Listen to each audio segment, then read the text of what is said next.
45 ഇപ്പോൾ 46. കോൺഗ്രസ് ഇപ്പോൾ 46, 45 എന്നുള്ള സംഖ്യ ഇപ്പോൾ കടന്നിരിക്കുന്നു എന്ന് പറയാം. എന്തായാലും തീർച്ചയായിട്ടും കോൺഗ്രസിന് ആശ്വസിക്കാൻ കഴിയുന്ന ഒരു ഫലസൂചനകൾ വരികയാണ് എന്ന് പറയാം. കോൺഗ്രസിന്റെ ട്രെൻഡ് ഇപ്പോൾ 46-20 എന്ന രീതിയിലേക്ക് എത്തിയിരിക്കുകയാണ്. ഹരിയാനയിലെ ഒരു പ്രാദേശിക മാധ്യമം നോക്കുമ്പോൾ അതിൽ കോൺഗ്രസിന് 51 സീറ്റുകൾ നൽകുന്നുണ്ട്, BJPക്ക് 20 സീറ്റുകൾ നൽകുന്നുണ്ട്, INLDക്ക് 2 സീറ്റുകൾ, മറ്റുള്ളവർക്ക് 1 സീറ്റ് എന്ന നിലയിലാണ് ഇപ്പോൾ ഈ ഒരു മാധ്യമം നൽകുന്നത്. അതുകൊണ്ട് ഹരിയാനയിലെ പ്രാദേശിക മാധ്യമങ്ങൾ കുറച്ചുകൂടി സീറ്റുകൾ കോൺഗ്രസിന് നൽകുന്നുണ്ട്. പക്ഷേ ഇപ്പോൾ നമ്മൾ ഫോളോ ചെയ്യുന്ന മാധ്യമങ്ങളും അതുപോലെ കിട്ടുന്ന ട്രെൻഡുകളും അനുസരിച്ചാണെങ്കിൽ 46 സീറ്റുകളിലാണ് ഇപ്പോൾ കോൺഗ്രസ് മുന്നിൽ നിൽക്കുന്നത്. ഇപ്പോൾ എന്തായാലും കോൺഗ്രസ് മുന്നിൽ നിൽക്കുന്നത് 46 സീറ്റുകളിൽ 20 സീറ്റുകളിൽ മാത്രമാണ് ഇപ്പോൾ BJPക്ക് ഒരു ലീഡ് നേടാൻ കഴിഞ്ഞിരിക്കുന്നത്. അതായത് എന്തായാലും ഹരിയാനയിൽ ഇപ്പോൾ കോൺഗ്രസിൻ്റെ ഒരു മുന്നേറ്റം കാണുന്നുണ്ട്. ഈ ഒരു അരമണിക്കൂർ വോട്ടെണ്ണൽ പിന്നിടുമ്പോൾ കോൺഗ്രസിന് ഇപ്പോൾ അധികാരത്തിലേക്ക് എത്താനുള്ള സാധ്യത കൂടുകയാണ്. 46 സീറ്റുകളിൽ കോൺഗ്രസ് മുന്നിൽ നിൽക്കുന്നു, 20 സീറ്റുകളിൽ മാത്രമാണ് BJP മുന്നിൽ നിൽക്കുന്നത്. അരമണിക്കൂർ പിന്നിടുകയാണ്. ഇപ്പോൾ നമുക്ക് പറയാൻ കഴിയുന്നത് ഹരിയാനയിൽ കോൺഗ്രസ് മുന്നേറ്റം, ജമ്മു കശ്മീരിൽ ഇഞ്ചോടിഞ്ച് പോരാട്ടം. ഹരിയാനയിലെ കോൺഗ്രസ് സംഖ്യ 46, കേവല ഭൂരിപക്ഷത്തിന് വേണ്ട 46 എന്ന സംഖ്യയിലേക്ക് കോൺഗ്രസിന്റെ ലീഡ് നില ഹരിയാനയിൽ എത്തുന്നു. അപ്പോൾ ഹരിയാനയിൽ കോൺഗ്രസിന്റെ മുന്നേറ്റമാണ്. BJP 20 സീറ്റിലേക്ക് ചുരുങ്ങിയിരിക്കുന്നു.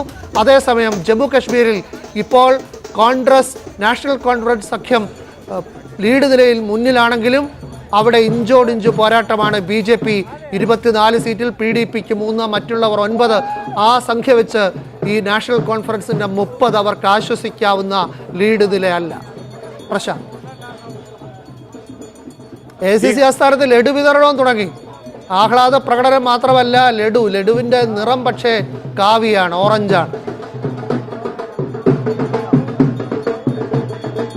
കോൺഗ്രസിനെ ആശ്വസിക്കാവുന്ന ഒരു സൂചനയാണ് ഇപ്പോൾ ഹരിയാനയിൽ നിന്നും വരുന്നത് എന്ന് പറയാം. അവിടുത്തെ പ്രാദേശിക മാധ്യമങ്ങൾ ഞാൻ നേരത്തെ ചൂണ്ടിക്കാട്ടിയതുപോലെ തന്നെ കോൺഗ്രസിന് 50-ലധികം സീറ്റുകൾ നൽകുന്നുണ്ട്. അതുകൊണ്ട് 50-ൽ കൂടുതൽ സീറ്റുകൾ കോൺഗ്രസിന് നൽകുന്ന ഒരു സാഹചര്യത്തിൽ തീർച്ചയായിട്ടും ഇപ്പോൾ ആഘോഷിക്കാം എന്നുള്ള ഒരു സാഹചര്യമാണ് കോൺഗ്രസിന് ഉള്ളത് എന്ന് പറയാം. പക്ഷേ ഇപ്പോൾ നമ്മൾ പല ഇലക്ഷനിലും കണ്ടിട്ടുണ്ട്, കാരണം EVM ഒക്കെ എണ്ണി ഒരു 9-9:30 മണിയോടുകൂടിയാണ് എന്തെങ്കിലും തരത്തിലുള്ള കാര്യമായ ഒരു സൂചന വരുന്നത്. കഴിഞ്ഞ ലോക്സഭയുടെ കാലത്താണെങ്കിൽ നമുക്കറിയാം UPയിലൊക്കെ എണ്ണിക്കഴിഞ്ഞ് ഒരു 11 മണിക്കാണ് ഫലം മാറി തുടങ്ങിയത്.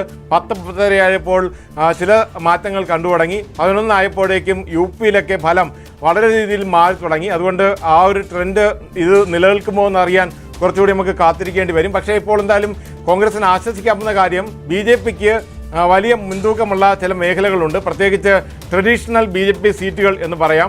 ഈ GT റോഡ്, ദില്ലിയിൽ നിന്ന് പഞ്ചാബിലേക്ക് പോകുന്ന GT road, grand trunk road എന്ന ആ റോഡിൻ്റെ 2 വശത്തും കിടക്കുന്ന സ്ഥലങ്ങൾ, ഇതൊക്കെ കാര്യമായി BJP പിടിച്ച സീറ്റുകളാണ്, അല്ലെങ്കിൽ അവർക്ക് സ്വാധീനം ഉണ്ടാക്കാൻ കഴിഞ്ഞ സീറ്റുകളാണ്. ഈ റോഡിൻ്റെ 2 വശത്തുമുള്ള ജില്ലകളും സീറ്റുകളും ഒക്കെ നോക്കുകയാണെങ്കിൽ ആർക്കാണ് കൂടുതൽ സീറ്റുകൾ കിട്ടുന്നത് എന്നത് വിജയം സാധാരണ നിർണ്ണയിക്കാറുണ്ട്. എന്തായാലും ഇപ്പോൾ കുരുക്ഷേത്ര നോക്കുകയാണെങ്കിൽ 1 സീറ്റിലാണ് ഇപ്പോൾ BJPക്ക് നേട്ടമുണ്ടാക്കാൻ കഴിഞ്ഞിരിക്കുന്നത്, അല്ലെങ്കിൽ ലീഡ് ഉണ്ടാക്കാൻ കഴിഞ്ഞിരിക്കുന്നത്. ബാക്കി ഷാബാദ്, താനേശ്വർ, പെഹോവ ഈ 3 സീറ്റുകളിലും ഇപ്പോൾ കോൺഗ്രസ് മുന്നിലാണ്. അതായത് കുരുക്ഷേത്ര ജില്ലയിലെ മുഖ്യമന്ത്രി മത്സരിക്കുന്ന ലാഡ്വ ഒഴികെ മാറ്റി നിർത്തിയാൽ ബാക്കി 3 സീറ്റുകളിലും ഇപ്പോൾ കോൺഗ്രസ് മുന്നിലാണ്. അതുകൊണ്ട് BJPക്ക് പരമ്പരാഗതമായി വിജയിക്കാൻ കഴിയുന്ന ഈ GT റോഡ് സീറ്റുകൾ എന്നറിയപ്പെടുന്ന സീറ്റുകളുടെ കാര്യമെടുത്താലും ഇപ്പോൾ കോൺഗ്രസ് മുന്നിൽ നിൽക്കുന്ന ഒരു കാഴ്ച കാണുന്നുണ്ട്.